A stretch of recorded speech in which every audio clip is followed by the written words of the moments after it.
Right, we're back on the 67 Hail Hail channel with me, Hamish Carton. John McGinley, my good pal, is with me, as well as Celtic legend Jackie McNamara. Now, Jackie, we've been getting really good reviews from the viewers of this channel about the wee series me and you did on Celtic's road to Seville. So we've kind of hatched a plan to maybe give you a video every couple of weeks looking at a famous night from your career, a game you played in. Are these all going to be night games, John, or are we going to do kind of league games as well? What's the feeling there? I think it's going to be a Euro nights thing. I think people like looking back on the European occasions, and I certainly do, and I've got nostalgia for loads of them. My first European game was one Jackie didn't play in, but you'll be happy that he didn't, because we got beat by Paris Saint-Germain 3-0, and I went with my dad, and just remembering Paris Saint-Germain were absolutely amazing that night, and it made me fall in love with European football, even though we were on the heavy end of a heavy defeat. But then I was looking forward to ones that Jackie played in, and the first one that really stood out for me was one that people might remember well, which was the Celtic 2 Liverpool 2 game in the UEFA Cup in 1997. Obviously a famous season for Jackie and his teammates. But that was a big match. It was really billed as a Battle of Britain, Jackie, and I remember there was a lot of hype about it. It was live on BBC One. I wasn't actually at the game, but I remember it was like an event game, because I remember my brother, who's about 10 years older than me, got all his pals around to watch it, and everyone was really up for this one. What was the mood going into that one? Did it feel like a Battle of Britain? Did it feel like you had to prove yourself against an English team? Yeah, it was a big build-up, like you'd imagine, and it was one that, again, it probably unknown to what to expect in terms of the standard, because we were always looking at it and that they were going to be so much better than us and wouldn't handle it, and I think we get such a lot of confidence from that game. I did personally.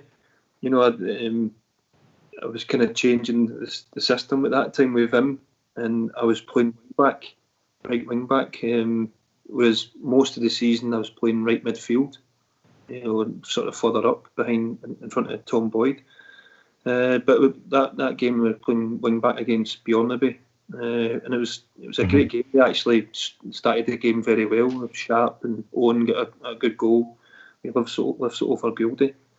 But we managed to get ourselves back in with a few chances, and I managed to fluke one into the top corner against which was a good feeling.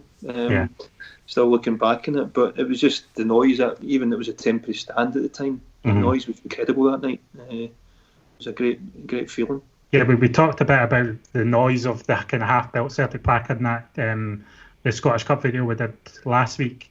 I'm going to pick your player rating from the paper to you, Jackie, and see if you thought you deserved more than what you got. So the player rating said a sensational goal to pull Celtic back into the game, and he can be pleased with his display. Put in a hard shift and gave Stig Bjornaby a torrid time. But you only got a 7, Jackie. You didn't get higher than that. I think you deserved a bit more than that. It's harsh. Who's the journalist? Name him. I don't know. I'm not going to name and shame him. I actually don't know. But yeah, I remember as a young, exciting Celtic team, and you had Larsson and everything. I mean, the lineup of the Celtic team was Gould, Boyd, Mahe, yourself, Jackie, McNamara, Stubbs, Larsson, Burley, Blinker. Phil O'Donnell came on at half-time. Simon Donnelly, of course, scored the penalty. And after Simon Donnelly scored the penalty, the place went berserk. And as you say, the atmosphere for that last 15 minutes was incredible. I think John Motson had a famous commentary line saying, the place has gone absolutely mad.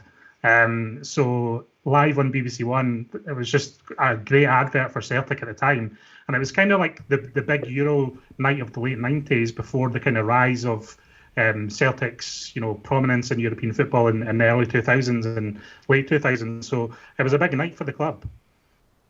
Yeah, it was. It was, as you said, I think it gave everybody such a lift, and put everybody sees Celtic in the stadium getting finished and half just about finished, but the noise and the atmosphere, but even the standard of play, it was a good match, and we went down there at Anfield as well, and we were unlucky not to win it, drawing 0-0. But I definitely think that was, there was a lot of wee turning points that season for us to stop in the 10, and that was a massive shot in the arm for us, for me personally anyway. get a lot of confidence there. Because at that time there you're kind of chasing and trying to do well. But for me personally, it was a massive game for him. Talk us through the goal then. Amazing strike against a goalkeeper, David James, who hasn't aged a day since then. Like, he just looks the exact same as he does now. But a brilliant goal. Were you left foot as well? Left tab, aye. It's I played a 1-2 with Burley, and I think it was my big pal Dominic Matteo. I think it's kind of hit him and just sat up nicely and just hit it as you do. And luckily enough, it's went in, and big David James didn't have any chance for it. But that was a great feeling, and it's always nice to score. I didn't score many goals, but it was a nice feeling, especially that when live in the telly, they watch it and Battle of Britain. It was a really good moment. Yeah, so your pal Simon Donnelly scores the penalty. Jackie, be honest, did you think he'd missed it when it hit the bar and went in? I thought he'd missed it. It was a bit close for comfort, yeah. He looked quite calm when he was celebrating, but no, it was again going 2-1 up at that point as well.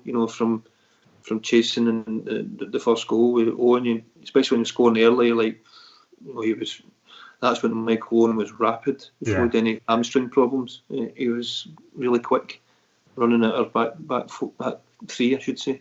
And on any other night, Jackie, your goal might have been the best goal of the night, but unfortunately there was a sting in the tail. 89th minute, Steve McManaman. So some say it's one of the best opposition goals I've ever seen at Celtic Park. Where do you rank it? Was it? It just seemed to pass the Celtic team by. He just glided right there. I think he's one of the players, a bit like Armstrong's like that. Doesn't look quick. The way they move, they glide, and he picked it up. He just, sometimes effortless, but I think he was on my side. I would have took him out. Across, he was coming across from the left side all the way through, and you expect somebody to come across and take him out, and he just bent one round, Gildy. But that was a fantastic goal. Just disappointing finish for us. Yeah, obviously disappointing in terms of the result, the fact that goal got them the draw. But for you personally as well, looking back, is there a kind of frustration that goal was scored in the same game that you scored an amazing goal? Because that game probably now is spoken about as the game that McManaman scored that goal, when it should maybe be the game that McNamara scored that goal. It's close enough, McNamara, my man. As as well. But no, I think it was frustrating because it was preventable. You'd think somebody's going to catch him or just pull him down inside that the midfield, the amount of distance that he's covered to get there. But but he was a good player. He was a good player, McManaman. Liverpool finished third in the Premier League that season, so a really good team. They were adrift from the title race, but still best of the rest in the Premier League at the time. So I could see why you're saying it was a huge confidence boost for yourselves for the rest of that season. Be interesting to see if that is the case for some of the players just now at Celtic. Playing teams like Lille and AC Milan. If they could pick up a positive result away to Milan, that's the kind of thing that can inspire confidence in the current lot of players. Absolutely, and you're playing against names, big names that everybody knows, and that again, Liverpool, everybody knew, right throughout their team, Owens and Ince and all the players that they had in their team. David James in goals, he was the top keeper at the time. So it gives you a lot of credibility and a good feeling, and I'm sure the guys will be like that just now as well. Come against Ibrahimovic, despite him being a wee bit older, but he's still a class act. There you go, that's part one of Jackie's best ever Euro nights. We might come up with a catchier name than that, John, or maybe that is the name. We'll find out. But there's more to come on this series, plenty more nights in Jackie's career that we're certainly looking forward to chat about. So Jackie, John, thank you very much. Thank you for watching this video. Remember to subscribe if you've not already done it, and we'll speak to you very soon.